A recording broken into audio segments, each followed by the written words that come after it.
we must remember that the exchange rate is determined like any other price. It's determined by supply and demand. And we don't talk about the price of apples being overvalued or the price of eggs being overvalued. So why would we talk about the price of foreign currency being overvalued? The Trump administration has spoken out against currency manipulation from Germany, Japan and China. Could Switzerland soon be joining that list? Well, Switzerland is by far a greater currency manipulator than either Germany or Japan. And in the case of Germany, it actually makes no sense given the fact that Germany doesn't really control its monetary policy anymore. Also, Germany is a part of a region, okay? It's no longer Germany by itself. In other words, it's part of the Eurozone. And to talk about a current account surplus of Germany is the same as talking about Florida's current account surplus or Geneva's current account surplus. It really doesn't make a lot of sense because there's simply too many transactions that are missed. Now, when we look at the official U.S. Treasury Department's criteria for currency manipulations, we basically have three criteria. The first one is that you can't have your intervention be over 2% of GDP. And in the case of Switzerland, it's about 9%. Also, you can't have your trade surplus greater than 3% of GDP. And for Switzerland, it's about 10%.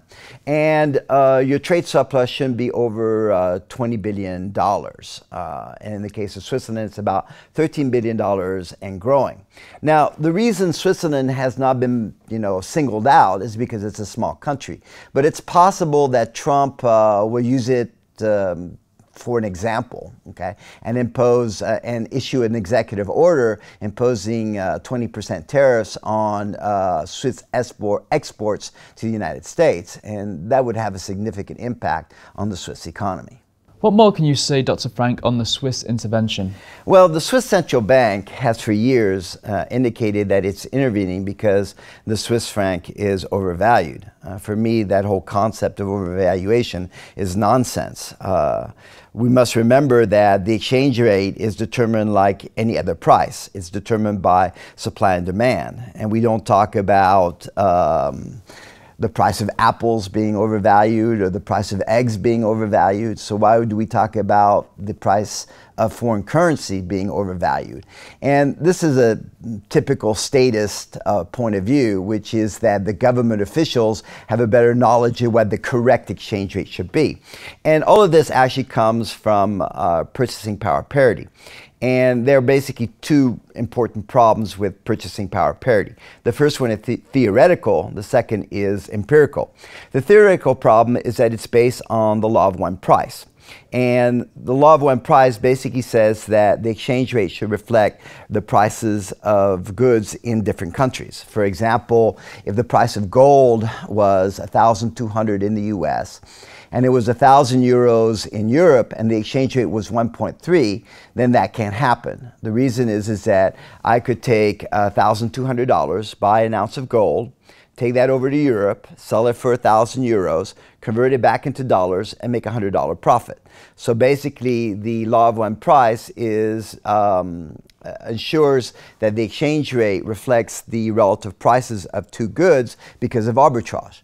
The problem with that is that there are a lot of things that can't be arbitraged. For example, a McDonald's hamburger can't be arbitraged. Now, it is true that The Economist has developed the Big Mac Index to essentially state that, currencies are undervalued. But we must remember that you can basically go to New York and purchase a McDonald's hamburger and bring it over to Europe and arbitrage it.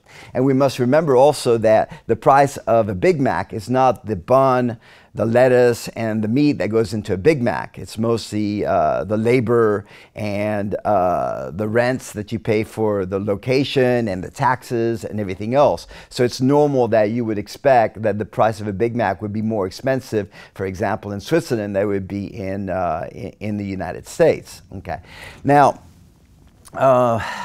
the thing is that the overvaluation has actually been declining, okay, according to the models that the Swiss National Bank applies. So it's possible that you'll see less intervention by the Swiss National Bank. Now looking forward, what do you think will happen to the Swiss franc? Well, according to the Swiss National Bank, the Swiss franc is becoming, quote, less undervalued relative to the, quote, model that they've developed. I don't really think much of these macroeconomic models. And also we have the pressure coming from the Trump administration. And we must never forget that a currency reflects the relative monetary policies of the different regions. So as long as Swiss monetary policy is more stringent than either European monetary policy or the monetary policy followed by the US Central Bank, then we can expect the Swiss franc to continue to appreciate, I would say even long term. Well, thank you so much, Dr. Franc, for speaking with us today on currency manipulation. Thank you for having me. And thank you at home for watching. Don't forget to click back for more interviews with myself and Dr. Franc. Goodbye for now.